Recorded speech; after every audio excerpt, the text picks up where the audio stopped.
Hello everyone, welcome to the channel the Zorawar classes. आप सभी का स्वागत है आज की हमारी करंट अफेयर्स की क्लास में। माय डियर फ्रेंड्स, ये होगी आपकी 7 जून की करंट अफेयर्स की क्लास। एंड आज की क्लास स्टार्ट करने से पहले मैं आपके उन दो क्वेश्चंस के आंसर देना चाहता हूं जो आप कई बार मेरे से करते हैं। पहला क्वेश्चन होता है कि सर सैटरडे एंड संडे को करंट अफेयर्स की क्लास आती है कि नहीं आती है, तो उन्हें बता दो कि नहीं आती है। इसके पीछे रीज़न ये रहता है कि हमारा जो टाइम टेबल है पढ़ाई का, वो मंडे टू फ्राइडे फॉलो होता है। सुबह 7 बजे से लेके रात 9 बजे तक हमारी यहाँ पे 6 क्लासेस होती हैं, ठीक है, जिसमें से आपकी सुबह 7 बजे वाली क्लास जो है मंडे टू फ्राइडे वो होती है करंट अफेयर्स की। 2 दिन आपको इसलिए दिए जाते हैं सैटरडे संडे, एक तो ताकि आप पे पढ़ाई का लोड ना आए कि भाई सातों ही दिन लगातार चलता जा रहा है, और दूसरा कि आप इन 2 दिनों में अपने हिसाब से अपना रिवीजन कर सकते हैं।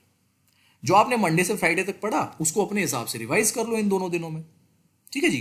कुछ लोगों को काम भी होता है, कहीं जाना होता है, 1-2 वैसे काम होते हैं, कुछ अपना वो निपटा लो, ताकि आपकी मंडे टू फ्राइडे वाली जो पढ़ाई है वो डिस्टर्ब ना हो। ऐसा नहीं कि डेली चल रहा है, डेली चल रहा है।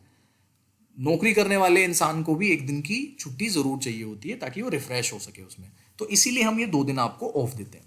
दूसरा क्वेश्चन मेरे से बच्चे ने किया कि सर जो ये करंट अफेयर्स की आप एक्सप्लेनेशन देते हो, भाई ये तो क्वेश्चन हो गया, इसके बाद जो मैं एक्सप्लेनेशन देता हूँ वो सिर्फ हिंदी में क्यों देते हो सर, इंग्लिश में भी दिया करो, उसको इंग्लिश में प्लीज़ दिया करो। तो मैं आपको यहाँ पे एक चीज़ बता दूँ कि हम सभी यहाँ पे केवीएस के लिए, मोस्टली बच्चे जो हैं केवीएस के लिए हमारे साथ तैयारी कर रहे हैं, और केवीएस में अगर आपकी हिंदी अच्छी है तो साथ साथ में उतनी ही अच्छी इंग्लिश भी होनी चाहिए, और अगर इंग्लिश अच्छी है, आप इंग्लिश में कंफर्टेबल हैं, तो आपको हिंदी में भी कंफर्टेबल होना जरूरी होगा। अदरवाइज इंटरव्यू के टाइम पे जब आपका इंटरव्यू होगा वहां पे आपको इसका नुकसान हो सकता है। ये चीज मैं अभी से कह रहा हूं क्योंकि आपके पास एम्पल टाइम है, एम्पल अपॉर्चुनिटी है अपनी उन लैंग्वेजेस पे काम करने का, ठीक है जी। तो इसी वजह से हम यहाँ पे आपको सिर्फ हिंदी में देते हैं, इंग्लिश में नहीं, ताकि जो बच्चे इंग्लिश में ज़्यादा कंफर्टेबल हैं वो हिंदी में थोड़ा कंफर्टेबल हो सके। आपने देखा होगा, मैं हमारे जो हमारा कोर्स है केवीएस पीआरटी का, उसमें हम पीडीएफ नोट्स अवेलेबल नहीं कराते हैं। ऐसा नहीं है कि हमारे पास नहीं है, रीज़न ये है कि हम पीडीएफ को सपोर्ट नहीं करते हैं, हम सपोर्ट करते हैं आपके हैंड रिटन नोट्स को, ठीक है, कि आप अपने नोट्स जो हैं खुद बनाएं, क्योंकि रिवीजन के टाइम पे अपने हैंड रिटन नोट्स से ज़्यादा अच्छा रिवीजन कहीं नहीं हो सकता। चाहे मैं कितने भी अच्छे पीडीएफ आपको प्रोवाइड करा दूं, बट जो रिवीजन आप अपने हैंड रिटन नोट से कर सकते हैं वो बाकी चीज़ों से नहीं कर सकते। तो आई होप ये दोनों चीज़ें आपको अच्छे से क्लियर हो गई होगी। चलिए आज का अपना फर्स्ट क्वेश्चन लेते हैं। नीति आयोग के एसडीजी भारत सूचांक 2020-21 में निम्न में से किस राज्य ने अपने शीर्ष स्थान को बरकरार रखा है? Which of the following state has retained its top position in नीति आयोग्स एसडीजी इंडिया इंडेक्स 2020-2021? अब सबसे पहले तो ये जी एसडीजी इंडेक्स क्या होता है, तो इसको बता दूं, ये होता है आपका सस्टेनेबल डेवलपमेंट गोल, ठीक है। मैं यहाँ पे इसको स्पेल भी कर देता हूँ आपके लिए कि आपको अच्छे से समझ आ जाए। सस्टेनेबल डेवलपमेंट गोल, ठीक है जी। इसको हिंदी में हम बोलते हैं सतत विकास लक्ष्य, ओके। तो इसमें ये किस आधार पर किया जाता है? ये आपके सामाजिक आधार पर, राज्य के सामाजिक आधार पर, राज्य के आर्थिक आधार पर, राज्य ने किस तरीके से अपने एनवायरनमेंट को बचा के रखा है, उस पर काम किया है, ये सब चीजें जब मिलती हैं तो नीति आयोग एक एसडीजी इंडेक्स देता है हर साल भारत के सभी राज्यों और उनके केंद्र शासित जितने भी प्रदेश हैं उन्हें। सो उसमें से अगेन लगातार दूसरे साल केरला ने टॉप किया है। 2019-20 में भी केरला ही फर्स्ट पर था, और 2020-21 में भी केरला ने इस चीज को टॉप किया है। नीति आयोग के एसडीजी भारत सूचांक 2020-21 में केरला ने अपने शीर्ष स्थान को बरकरार रखा है, जबकि बिहार का प्रदर्शन सबसे बुरा रहा है, यानी कि बिहार राज्य जो है सबसे लास्ट में रहा है। सतत विकास लक्ष्यों के लिए सूचांक सामाजिक, आर्थिक और पर्यावरणीय मापदंडों पर राज्यों और केंद्र शासित प्रदेशों की प्रगति का मूल्यांकन करता है। मैंने बताया था आपको, सामाजिक, आर्थिक और एनवायरमेंट कैसा है उस राज्य का, कौन सा एनवायरमेंट, पेड़ पौधों वाला एनवायरमेंट, आपस का एनवायरमेंट नहीं। एक रिपोर्ट के अनुसार केरल ने 75 नंबर के साथ टॉप किया है, और उसके साथ साथ 74 नंबर्स के साथ हिमाचल प्रदेश और तमिलनाडु सेकंड स्थान पर रहे हैं। ठीक है जी, तो यहाँ पे दो क्वेश्चन बहुत इंपॉर्टेंट बनते हैं। एक तो टॉप किसने किया है, नीति आयोग का SDG भारत सूचांक, वो हो गया आपका केरला, और वहां पे लास्ट में कौन रहा है, तो वो हो गया आपका बिहार 2020-21। ठीक है जी, बहुत इंपॉर्टेंट क्वेश्चन है, इसको अपने नोट्स में कर लेना। चलिए नेक्स्ट पे चलते हैं। हाँ जी, अगर आप हमारा KVS PRT का कोर्स जो है वो उसमें एनरोल करना चाहते हैं तो सिंपल द जोरावर क्लासेस की एप्लीकेशन जो है आप प्ले स्टोर से डाउनलोड करें। उसके बाद आप जाएं स्टोर सेक्शन पे, जो नीचे की साइड यहाँ पे कहीं दिखाई देगा आपको ऐप में। उसके बाद KVS PRT कोर्स पे जाना है और सीधा जाके वहाँ से एनरोल कर लो, वहाँ से आप परचेज कर सकते हैं। अगर आपने अभी तक हमारा चैनल सब्सक्राइब नहीं किया, सब्सक्राइब करो, सब्सक्राइब कर लिया तो घंटा दबाओ, और अगर ये घंटा भी दबा दिया तो घंटा दबाने के बाद ये ऑल सेक्शन वाला जो है इसको क्लिक कर लो, ताकि आपके पास सारी नोटिफिकेशन टाइम टू टाइम आती रहे। ये हमारा व्हाट्सएप नंबर है, अगर आप हमारे व्हाट्सएप ग्रुप से जुड़ना चाहते हैं तो इस पर अपना नाम लिख के भेज सकते हैं। बाकी अगर कोई भी क्वेरी रिगार्डिंग कोर्स या XYZ कोई भी आपको क्वेरी होती है किसी भी चीज़ की, तो इस पर व्हाट्सएप करके पूछ सकते हैं, वहाँ पे आपको जवाब दे दिया जाएगा। बाकी ये दो हमारे सोशल हैंडल्स हैं, इंस्टाग्राम और टेलीग्राम। इंस्टाग्राम यहाँ पे फेस टू फेस लाइव के लिए यूज़ होता है, बाकी टेलीग्राम पे आपको सारी नोटिफिकेशन जाती टाइम टू टाइम।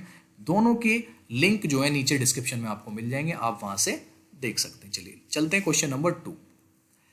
फोर्ब्स की तरफ से जारी ताजा रैंकिंग में सर्वाधिक कमाई करने वाले 100 खिलाड़ियों की सूची में किस एकमात्र भारतीय खिलाड़ी को 197 करोड़ रुपए की कमाई के साथ 59th रैंक प्राप्त हुई है?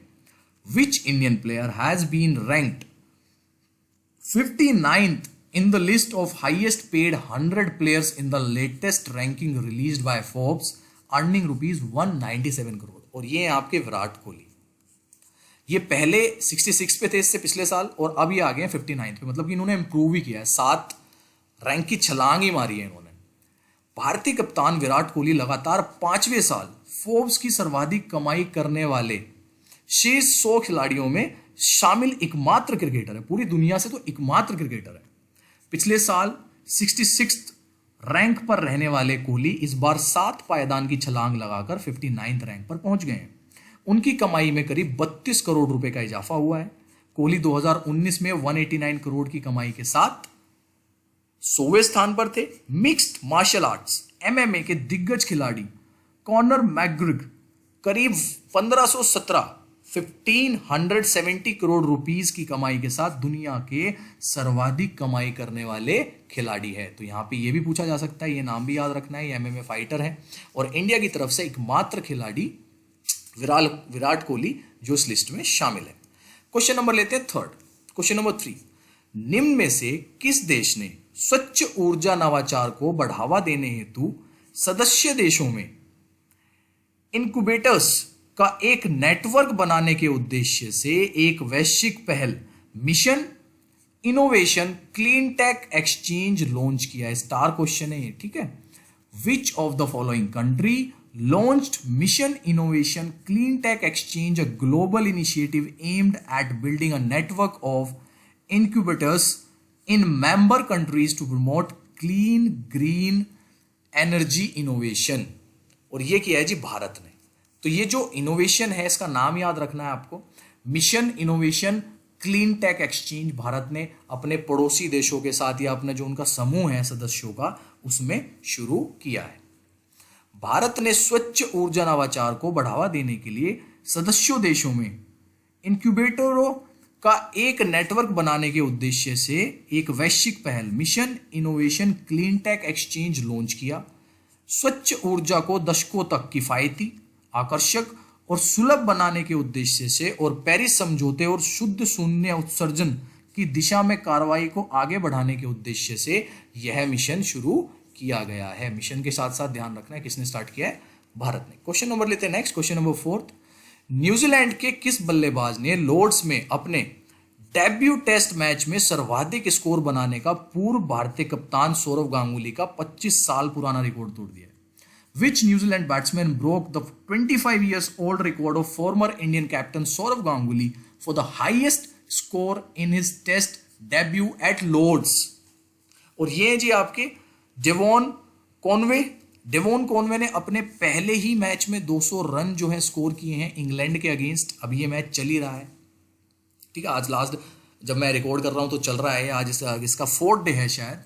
तो ये जहां पे है इन्होंने अपने पहले ही मैच में 200 रन स्कोर किए हैं और भारतीय कप्तान सौरव गांगुली का अपने जो उन्होंने डेब्यू मैच में लॉर्ड्स में सर्वाधिक स्कोर था उसको तोड़ दिया है। इंग्लैंड के बल्लेबाज डेवॉन कॉनवे ने लॉर्ड्स में अपने डेब्यू टेस्ट मैच में सर्वाधिक स्कोर बनाने का पूर्व भारतीय कप्तान सौरव गांगुली का 25 साल पुराना रिकॉर्ड तोड़ दिया। गांगुली की तरह बाएं हाथ के बल्लेबाज कॉनवे इंग्लैंड के खिलाफ पहले टेस्ट क्रिकेट मैच के शुरुआती दिन के बाद 136 रन पर खेल रहे थे। इसी बीच उन्होंने गांगुली के 131 रन के रिकॉर्ड को पीछे छोड़ दिया। भारतीय क्रिकेट बोर्ड के वर्तमान अध्यक्ष गांगुली ने 1996 में लॉर्ड्स में टेस्ट क्रिकेट में जब डेब्यू किया था तब उन्होंने 131 रन की पारी खेली थी। तो उनका रिकॉर्ड किसने तोड़ा है? न्यूजीलैंड बल्लेबाज डेवॉन कॉनवे। चलिए नेक्स्ट क्वेश्चन लेते हैं, क्वेश्चन नंबर 5। रिजर्व बैंक ने वित्तीय वर्ष 2021-22 के लिए जीडीपी वृद्धि अनुमान में कितनी कटौती की है? Reserve bank has cut GDP growth estimate for the financial year 2021-22 by how much percent? और ये की उन्होंने 9.5% की कटौती बाय आरबीआई। अच्छा क्वेश्चन है। जो आरबीआई वगैरह जितने भी अनुमान या जो भी ये बताते हैं, एस्टिमेट बताते हैं, सारे क्वेश्चन बहुत ही इंपॉर्टेंट होते हैं। आरबीआई ने 4 जून 2021 को चालू वित्तीय वर्ष 2021-22 के लिए अपने वास्तविक सकल घरेलू उत्पाद के विकास के अनुमान को घटाकर 9.5% कर दिया है। आरबीआई गवर्नर ने कहा है कि पहली तिमाही में अर्थव्यवस्था के 18.5%, दूसरी तिमाही में 7.9%, तीसरी तिमाही में 7.2% और चौथी तिमाही में 6.6% की दर से बढ़ने की संभावना है। तो ये ध्यान रखना है आपको। आरबीआई का जो भी एस्टिमेशन है हमारी विकास वृद्धि दर को लेकर, ये इंपॉर्टेंट क्वेश्चन है। चलिए क्वेश्चन लेते हैं नेक्स्ट, क्वेश्चन नंबर 6। किस बैंक ने 2031-32 तक कार्बन न्यूट्रल बनने का संकल्प लिया है? Which bank has placed to become carbon neutral by 2031-32? और ये जी आपका एचडीएफसी बैंक, ठीक है।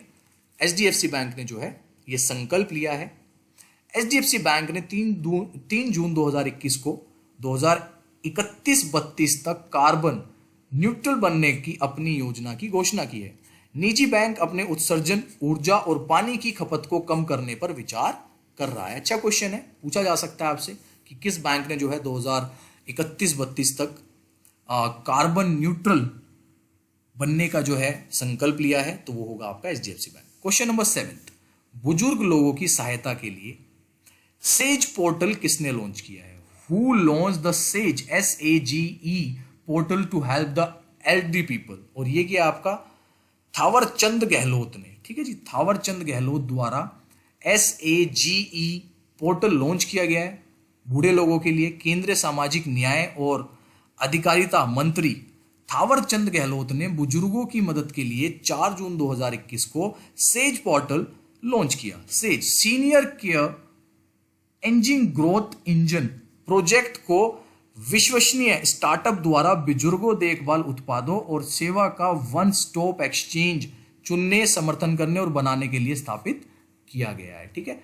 यहां पे सेज की फुल फॉर्म भी देख सकते हैं आप, senior care ageing growth engine, ठीक है। और ये किसके द्वारा लॉन्च किया गया है? हमारे केंद्रीय सामाजिक न्याय और अधिकारिता मंत्री थावरचंद गहलोत द्वारा। किनके लिए? बूढ़े लोगों के लिए। चलिए क्वेश्चन लेते हैं नेक्स्ट, क्वेश्चन नंबर 8। कौन सा देश अपने नागरिकों को कथित सैन्य संबंधों के साथ चीनी तकनीक और रक्षा फर्मों में निवेश करने से प्रतिबंधित करने की योजना बना रहा है? Which country is planning to ban its citizens from investing in China tech and defense firm with alleged military ties? और ये आपका यूएस है। वो इस तरीके की जो है योजना पर काम कर रहा है कि चाइना के साथ आगे आने वाले सालों में काम ना किया जाए। अमेरिकी राष्ट्रपति जो बिडेन अमेरिकियों को दर्जन चीनी तकनीक और रक्षा फर्मों में निवेश करने से प्रतिबंधित करने के लिए तैयारी कर रहे हैं, जिनके कथित तौर पर सैन्य संबंध है। नया कार्यकारी आदेश 2 अगस्त से लागू होने की उम्मीद है। तो ये भी एक अच्छा क्वेश्चन है अगर इंटरनेशनल दृष्टि से देखा जाए। और मैं तो कह रहा हूं चारों तरफ से चाइना को घेर लो तभी वो हाथ में आ सकता है, अदरवाइज वो हाथ से निकल चुका है इस टाइम। ये मेरा पर्सनल व्यू है। Question number 9। कौन सा भारतीय ओलंपिक पहलवान अपने डोप प्रशिक्षण में विफल रहा है?